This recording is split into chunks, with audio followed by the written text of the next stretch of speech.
Hey guys, this is Annika with Ask Annika, and I wanted to talk a little bit about fear and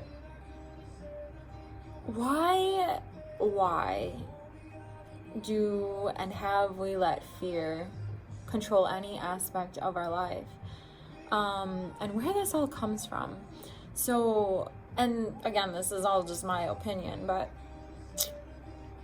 fear is a perception of something that we believe based on an event that we went through or something we were told or were taught.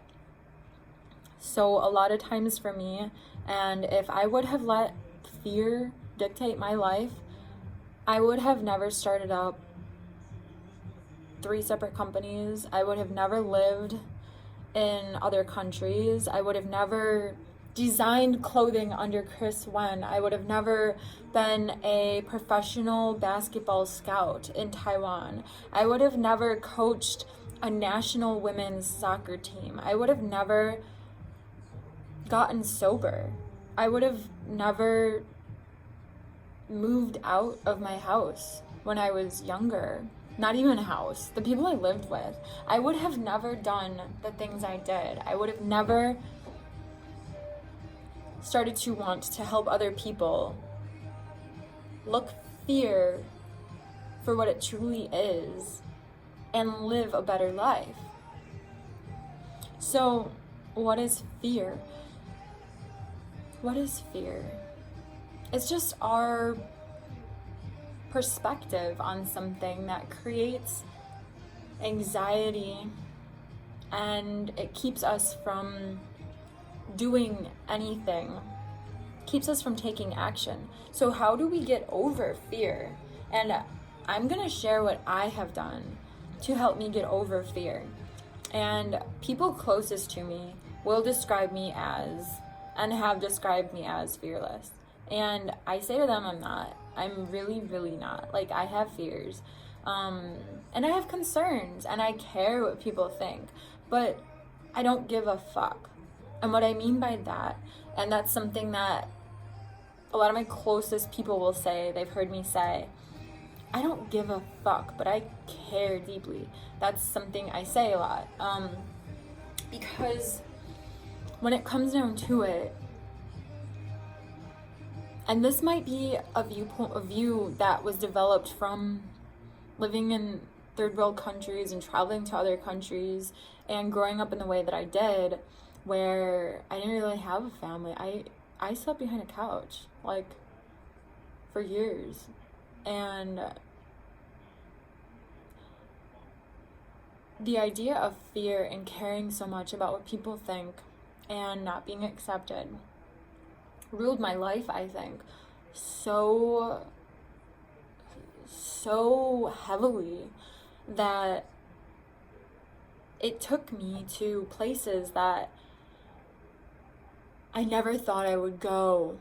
And after seeing and looking back on my life and being brought to places where people are dying because they're starving. They're not unhappy because they didn't get an iPad. They're dying because they are starving. Their kids are dying because they're sick, they're cold, literally. And it brought me to a place of, why do I care at all about what people think? If my motives are good, anyone can say anything. They can share it, they can say it to as many people as they want, they can have their opinion, but ultimately, why would someone even say anything? Like, these fears were irrational. The ideas in my head, they spawned from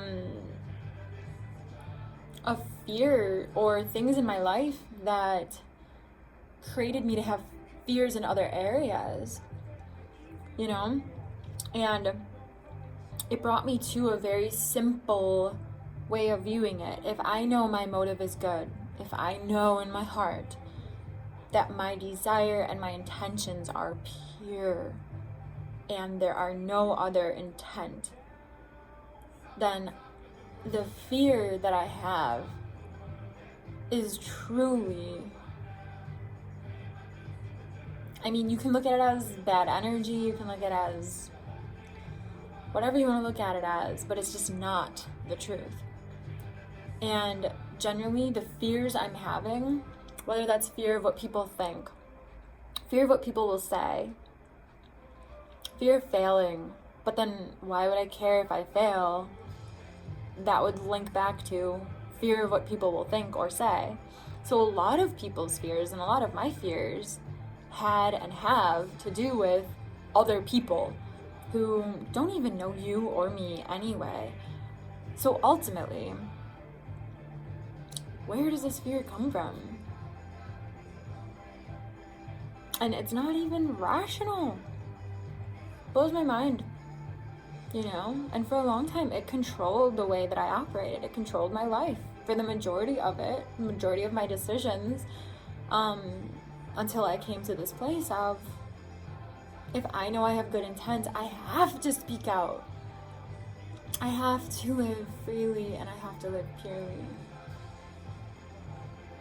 Because then maybe other people will too. Or if they are already wanting to, maybe we can just spread that. So I'm gonna challenge you and challenge me back. I like challenges. Sometimes I get too competitive. Not with anyone or against anyone. I literally just am give me a challenge too.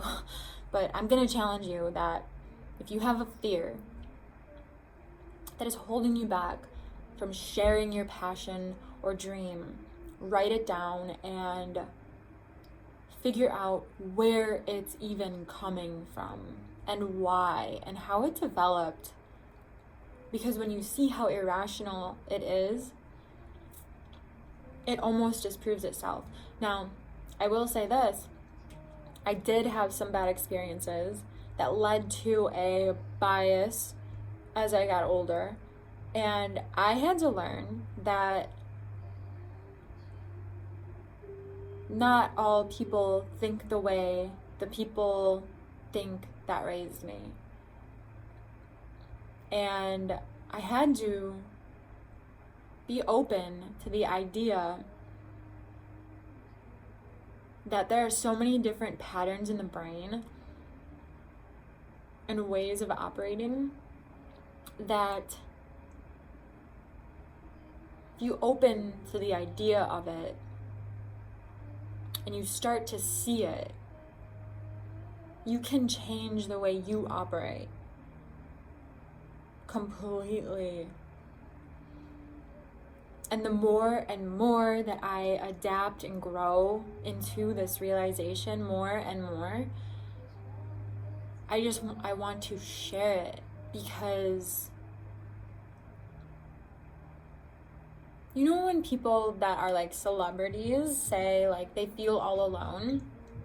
I feel it's because they've come to a place where they don't truly express who they are to anyone.